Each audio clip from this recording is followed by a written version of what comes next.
morning. So today we have Sandra, who is the CEO of Runway, a premier innovation hub in the epicenter of San Francisco's tech ecosystem. She has been speaking with a lot of multinational corporations, governments, entrepreneurs, investors to come up with strategies to incorporate technology and entrepreneurship. Let's welcome Sandra on 10 Minutes of Hiding Wisdom, who will provide us with deep insights regarding how to make yourself successful, specifically in the tech industry. Hi, Sandra. How are you doing today? I'm doing great, Manal. Thank you. It's a pleasure to be here. Of course. Thank you so much for joining us. So, Sandra, can you tell us about your company? What caused you to start it in the first place? Sure. So, let's see how I came to Runway. I really have been working in the tech ecosystem with a focus on innovation and entrepreneurship for a majority of my career. And so the thing that's a little bit unusual about my background is that I've done that from a pretty unique mix of perspectives. So I've really worked at the very early stages of invention and innovation with a program that I co-founded at Stanford University focused on inventing and commercializing medical devices called Biodesign. It's now called the Byers Center for Biodesign at Stanford University. And there have been many, many programs around the world that are now sort of model themselves and use the biodesign methodology. And I've also had the fortune to work at the Kauffman Foundation, which is the world's biggest foundation focused on innovation and entrepreneurship. And my job there was to purposely design experimental entrepreneurship education programs and accelerators. And so I got to do a variety of programs there, but really digging into things like how do you identify high potential founders, for example. And the majority of my career has been in Silicon Valley, but I really have sought opportunities to fill in some of those gaps. And so the Kauffman Foundation is one example of that because it allowed me to get a much broader perspective, not only across the country in the US, but also globally, because many country and major city and university leaders from all around the world would come to the Kauffman Foundation to learn more about innovation and entrepreneurship. So that was just a tremendous experience that I needed to have and understanding. I've also worked for big, technology strategy companies like Accenture, and I managed Accenture's uh, ecosystem relationships in Silicon Valley. So, which accelerators and incubators should we partner with and why? Which venture firms should we form relationships with? So, understanding how to navigate all of that was an important piece of my background. And I've also been on the investor side with an angel group, a really well run angel group called Angels Forum. And I came to Runway um, actually as a consultant. I was working with Runway's corporate innovation group with a couple of colleagues, and I had no intent to be hired on by Runway at all. And so just very organically, the conversation started. And so it was one of those right time, right place sorts of things. And so I have been the CEO at Runway now. I just reached my 2-year mark, and for me, it's wonderful because it allows me to sort of really blend those experiences working both with early stage tech companies as well as with corporates, and then often working to help them find each other and engage with each other.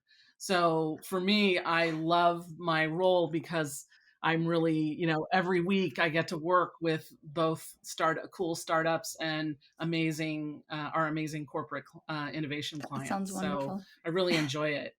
Um, yeah. So just a headline about Runway. Here's what we do because it's a little bit different.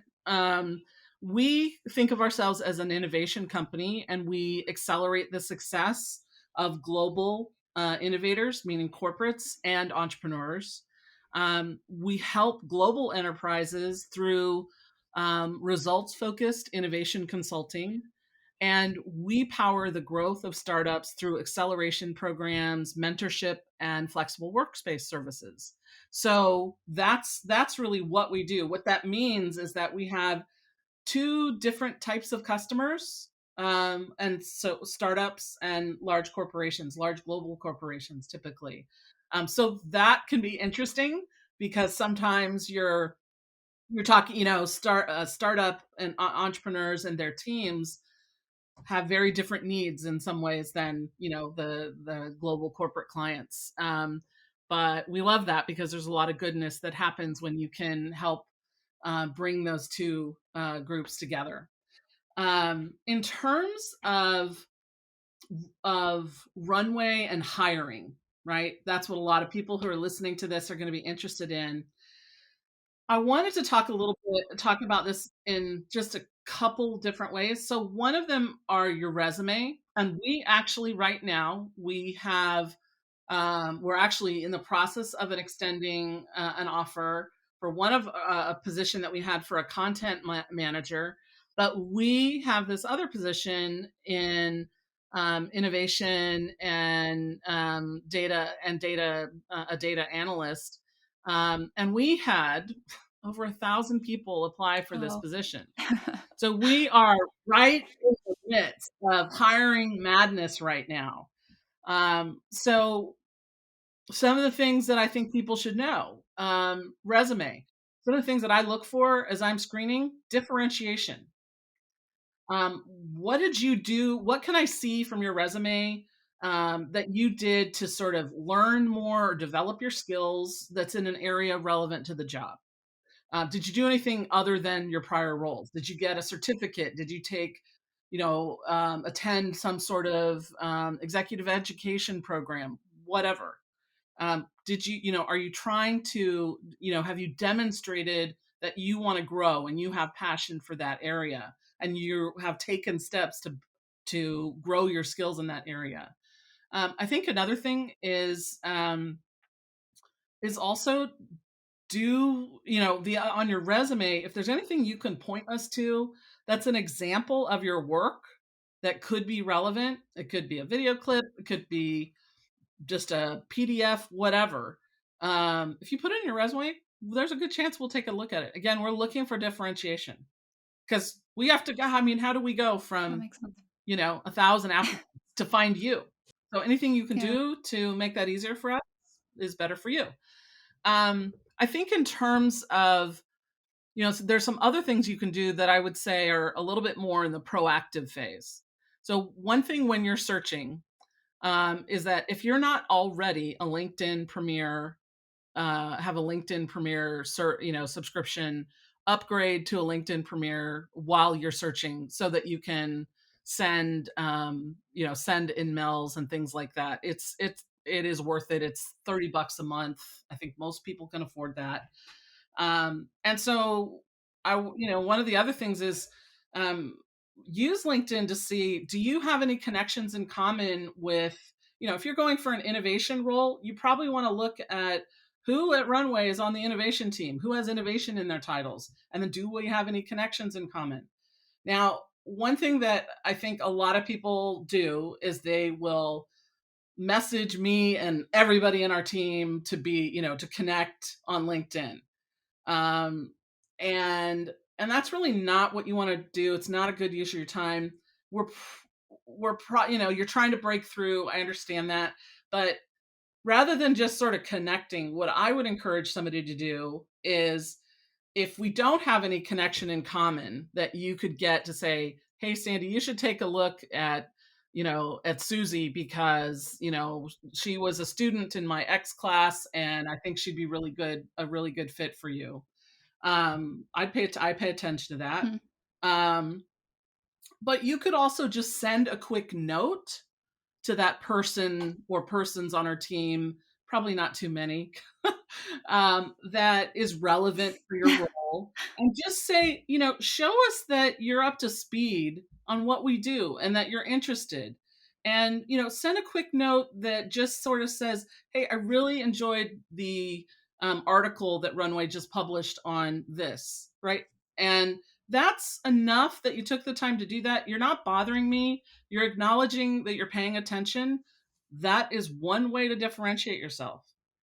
Um, I think the other Okay. thing that I wanted to speak to, so do you have any questions about that? No, Is no, that sounds good wonderful. or So differentiation, making sure you are connecting with people and everything, and you're specifying. So that's really good with examples. So I can definitely see why okay, you're saying all of this. So go ahead. good. So the last thing I wanted to speak about is if you make it to the finalist round, um, is to really understand what's going on in those conversations. And I think it's more important than ever because you're likely going to be doing that online these days. And so you really have to figure out how you can connect and how you can help them understand who you are and why you're the best candidate for this role. So really be clear and really think through how you can communicate that. One of the things that we're testing for is we're testing for whether you might be a good fit for our culture, our team. um, what is your communication style? um, we're certainly gonna ask for examples of your knowledge of the field and industry and skills that you need to have to be able to do the role. um, but we want to really also understand who are you and what do you care about. What excites you both from a work standpoint, who are you outside of work. And right, and it is challenging on it to be in sort of a remote basis, and particularly for new employees. The other thing that I think is super important and a good way for you to test whether this is a company that you really want to join is to ask questions about um, how they're approaching the onboarding process given COVID. What is that going to look like? Also, like I have a friend who got a new job during COVID, and he happened to join a company that they never go on camera. and and that's their culture. So he's been working there for about a year now, and he's never actually seen, I think, Interesting. other than one other employee that he worked. That's very strange to me, and that says a lot about that company's culture. That makes sense. And, he's a year in, he's not so happy, because he doesn't have, he's just doing his work. He doesn't have that feeling of connection.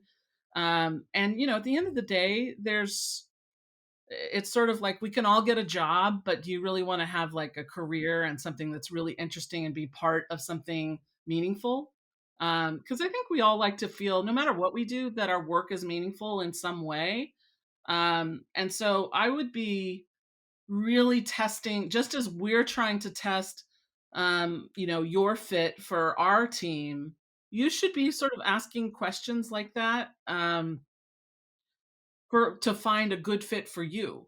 And these things, yes, you want the job, but you also want the job with the right organization. So I think that's even more challenging than ever to determine, because you may not be able to sort of come to the office and get the vibe as you walk around the space. Maybe you can. If you can, definitely do it. But that's something that I would really encourage people to be more thoughtful about, because I have to say, one of the things that I felt as a CEO, as once everything went fully remote with COVID, I just felt that it takes 3 times the effort to communicate the same things that I would do before COVID. And so remember that, because that means you're going to have to work harder to help people understand you. And, we're going to have to work harder to help you understand Runway, for example. So those are just a few thoughts. I hope those are helpful. Those were definitely really helpful. And I think one thing that you mentioned that's very useful is candidates need to understand that it's a two-way street where companies are assessing you, whether you're a fit for their company, you need to assess whether the company would be the right fit for you. Because at the end of the day, you're going to be working with them. You want to be a part of a community where where you should feel like you're serving for a bigger cause. So thank you for sharing that. I can definitely see that. But Sandra, thank you so much. You were as an like, thank you so much for sharing about your journey, about your company, the tips. They were definitely really helpful. It was a pleasure having you as a guest and learning so much from you. Thank you so much, and good luck with your podcast. And I wish everybody who's watching good luck with Thank you their so job much. searching.